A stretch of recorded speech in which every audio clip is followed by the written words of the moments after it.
اس وقت جو اس کا ریئیکشن تھا، اس کے بعد رد عمل تھا، تو ریئیکشن میں ایسے ہے جو ہندوستان تھا نا، اس میں کچھ لوگ ایسے شامل تھے کہ انہوں نے سائمن کمیشن کی توہین کی، اس کے اگینسٹ ہو گئے، اس کے مخالفت کی انہوں نے سائمن کمیشن کی، جو کہ ہندوستان کے مستقبل کا تعین کرنا تھا، ہندوستان کے مستقبل اور فیوچر کے لیے صحیح ثابت ہونا تھا، اس لیے انہوں نے توہین کی۔ ایک بھی ہندوستانی رکن اس میں شامل نہیں تھا، سارے برٹش ہی تھے، 7 ممبر یہ سارے برٹش ہی تھے، اس میں کوئی ہندوستان نہیں تھا، اس لیے وہ ریفارمز ایسے لائیں گے جو ان کے لیے فائدے میں ہوں گے، تو اسی لیے یہ ہندوستان کے فیوچر کے لیے ایک اچھا ڈیسیجنز تھا۔ تو ایسے ہے کہ جو ایک بھی اس انڈین جو نیشنل کانگریس ہے، اس نے دسمبر، انڈین جو نیشنل کانگریس ہے، اس نے دسمبر 1927 میں جو مدارس تھا، ایک بڑا مدارس تھا، اس میں ایک اجلاس کیا، اس میں ایک بڑا اجلاس کیا، اس میں کمیشن کا بائیکاٹ کرنے کا فیصلہ کیا، اس مدارس میں کیا فیصلہ کیا، اس کا اب چنائی نام تھا، اس مدارس میں اس کمیشن کا بائیکاٹ کرنے کا فیصلہ کیا، اور لارڈ برکن ہیڈ جو اس وقت تھا، لارڈ برکن ہیڈ اور secretary of state for India کو چیلنج کیا گیا اس وقت کہ وہ ایک ایسا آئین پریپیئر کرے، کس کو چیلنج دیا گیا تھا اس اجلاس اور بائیکاٹ کر کے؟ لارڈ برکن ہیڈ کو، اور سیکریٹری آف اسٹیٹ جو فار انڈیا کے تھے اس کو چیلنج کیا کہ وہ ایک ایسا آئینی تیار کرے، ایک ایسا آئین تیار کرے، پریپیئر کرے جو ہندوستان پبلک کے لیے قابل قبول بھی تو ہو۔ انہوں نے یہ چیلنج کر دیا۔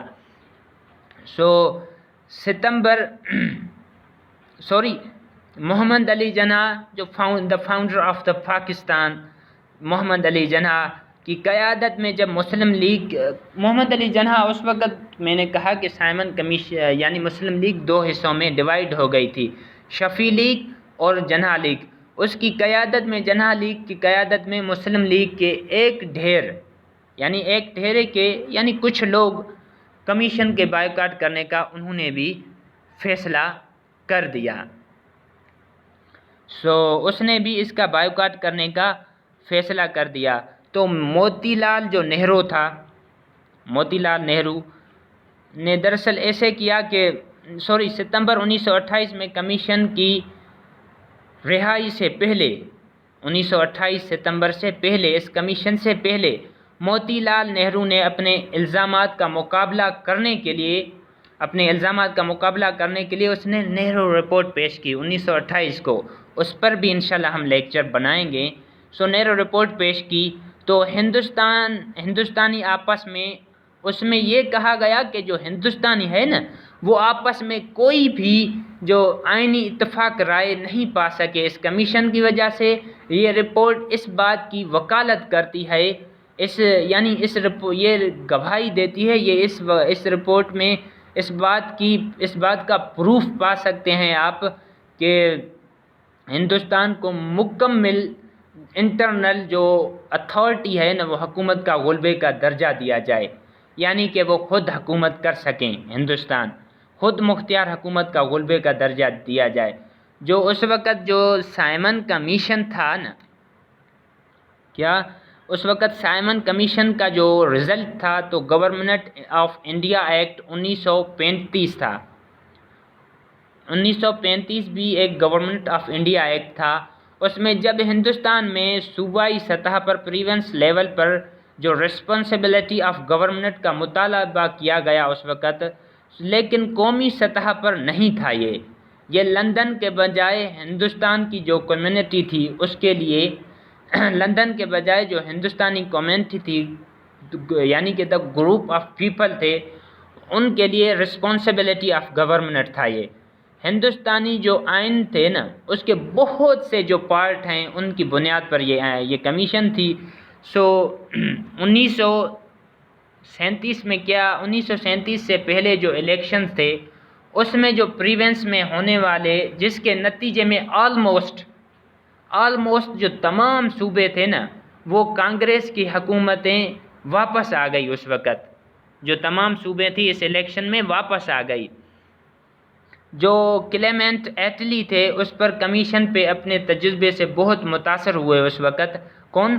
کلیمنٹ ایٹلی کمیشن پر اپنے جو اس کا جو ایکسپیرئنس تھا اس سے بہت افیکٹ ہوئے، اور حتمی جو رپورٹ تھی، آخری جو رپورٹ کی تشخیص کی اس نے توثیق کی، شکر الحمدللہ۔ تاہم 1937 آخرکار 1937 تک اس نے پروف دیا، اس نے یہ دلیل کی کہ جو برٹش گورنمنٹ ہے نا وہ ہندوستان کے لیے ایک اجنبی گورنمنٹ ہے، ایک اجنبی گورنمنٹ تھی، اور ہندوستان کی ترقی کے لیے ضروری سماجی اور اقتصادی اصلاحات یا ریفارمز نیو لانے تھے، ان سے یہ قاصر تھی اور محروم تھی، یہ نہیں لا سکی، اور یہ ہندوستان گورنمنٹس یعنی کہ یہ ہندوستانیوں کے لیے ایک اجنبی گورنمنٹس ہے۔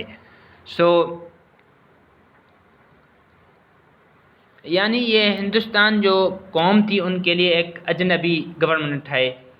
کلائمیٹ ایٹم نے کہا وہ 1937 جب برطانوی وزیر اعظم کے طور پر 1937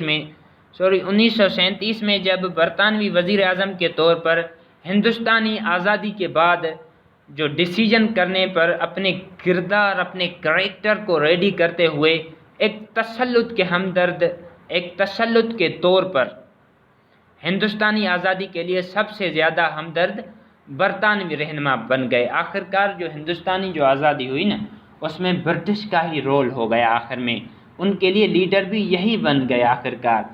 یہ تھا ہمارا آج کا لیکچر، جو میں نے ان ڈیٹیلس میں آپ لوگوں کو سائمن کمیشن کے بارے میں بتایا۔ تو ڈیئرس، آپ لوگوں سے التجا کی جاتی ہے ہمارے چینل کو سبسکرائب کریں، کامنٹ کریں اینڈ شیئر کریں اینڈ بیل آئیکن کا بٹن دبانا نہ بھولیں۔ آج کا جو میں آج اسی لیکچر پر اختتام کرتا ہوں۔